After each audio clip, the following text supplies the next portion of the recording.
What's up, everybody? Welcome. We're back with another video. Today what we're going to do is we're going to go over the fusions. So I'm going to make a mini fusion tier list here. I guess we start at the bottom and work our way up. So let's start with Lightlock. Lightlock is an epic healer. A lot of you know him from his ability to do GR1. He basically has I assume it's his ultimate. Yeah, okay. Autocast restores HP equal to 100% of hero's healing multiplier for all allies, and deals magic damage equal to 50% attack to surrounding enemies. So basically, he's just a healer that outputs extra damage on top of it. My issue with him is that he's going to be getting nerfed. He's already been nerfed. I'm sure most people know this already. He's already been nerfed on the other server, on the test server. They're kind of seeing how it goes. Basically, what I think the plan is that this skill currently hits anybody in range. So you can see he's got quite a bit of range here. And it actually extends out same as a piercer, or most of the piercers. But it hits everybody in that target. So for GR1, that basically means he can hit everybody. So I think what their game plan is to nerf it so that it only hits like 8 people or 6 people. I don't know what they nerfed it to. I'm not on that server. But for GR1, that is very, very big. The fact that, because it's such a low cost too, and it goes lower. It's, if it doesn't hit everybody, I don't know if it makes them unusable there, but it kind of does. I would not recommend fusing this guy. In terms of a fusion, I can't rate him very high for a tier list because we know he's going to get nerfed already. So I think for Lightlock, we're going to have to go a B on the tier list. Just because we're rating him as a fusion unit, and fusing somebody and then having him nerfed right after would kind of suck. It's a lot of resources. It's not too bad to do the epics, but even still, I don't recommend it. Maybe if we were doing like a regular tier list where it was just all the units, we would bump him up to an A for now, and we could drop him down once he gets nerfed. But I think we have to rate him a B. Next up is Theoin. Theoin is an interesting piercer that obviously you can get for free. He does have single target on his skill 1, and he's got an AoE on his skill 2, and he also has the ability to slow. He's got decent range, standard piercer range, and he's only 11 cost. So all of those things are good. Unfortunately, his damage isn't spectacular. I don't know if I would. Honestly, I wouldn't fuse this guy either. You're gonna get better. You're gonna do so many summons that you're gonna get better units than him. I wouldn't fuse him either. It's just not worth it. If you summon him, yeah, you can build him as your piercer if you need a piercer.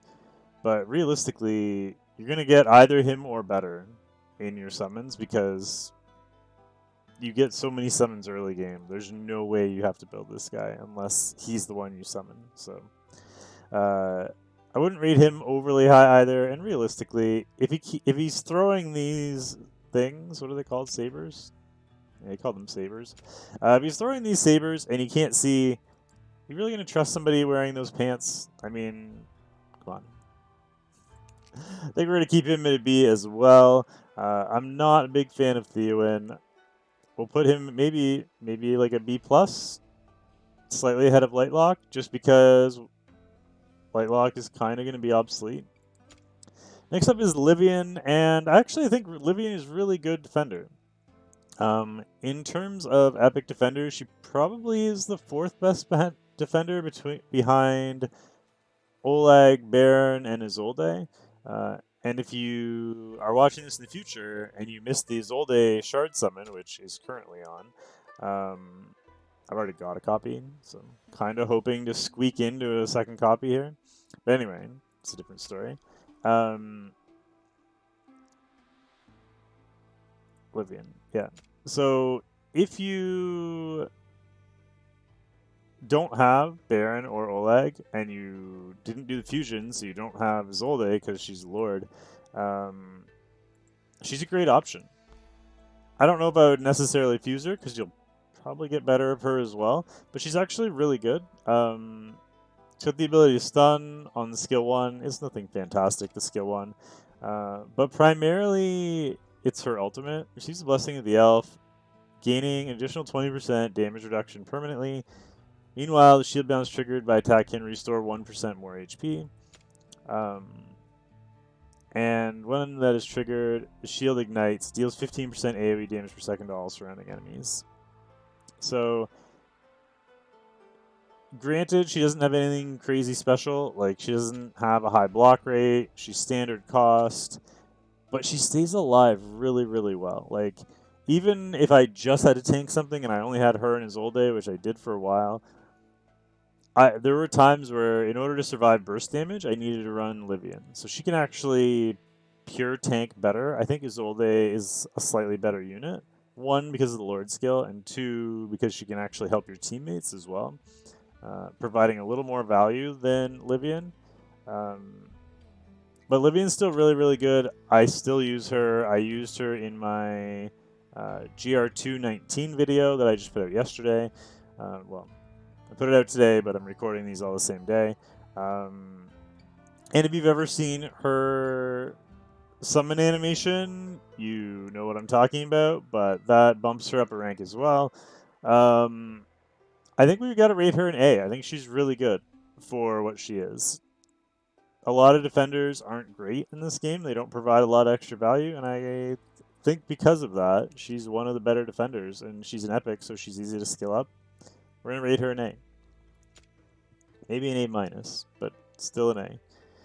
Next up, Komodo. So Komodo is one of 2 units that I know of that have bleed. But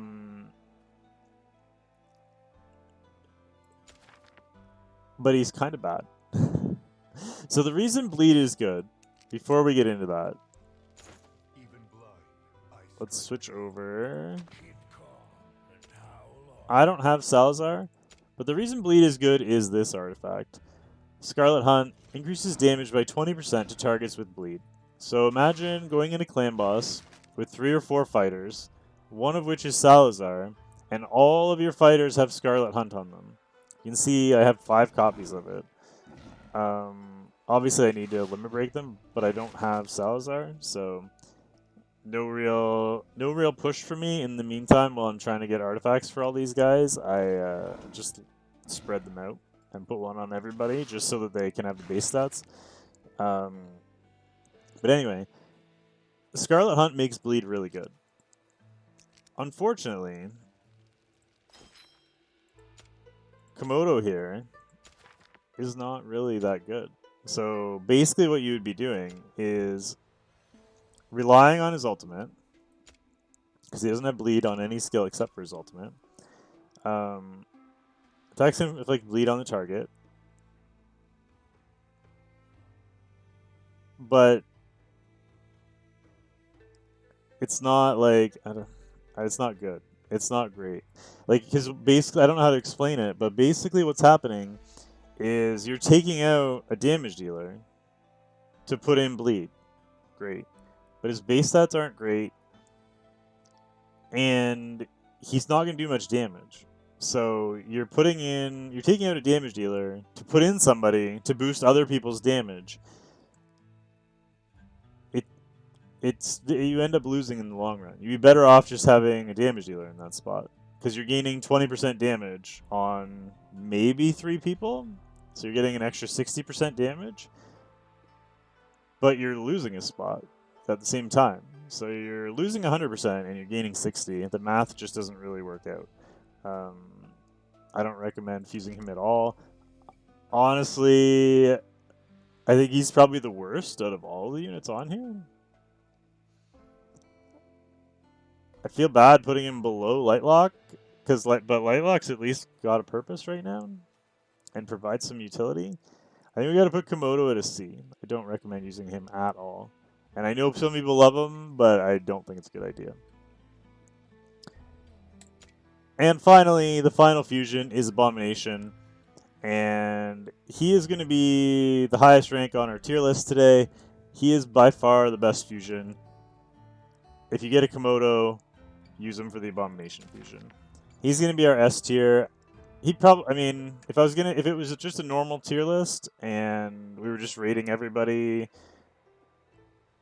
with all the other units in the game, he'd probably be an A tier. I don't think he's like the best unit in the game, but he's still really, really good. He self-sustains. He's ridiculously tanky with amazing base stats. He's got a burn. He's free. His ultimate also is AoE, which is really nice. He's got invulnerability. I mean, you name it, he can do it.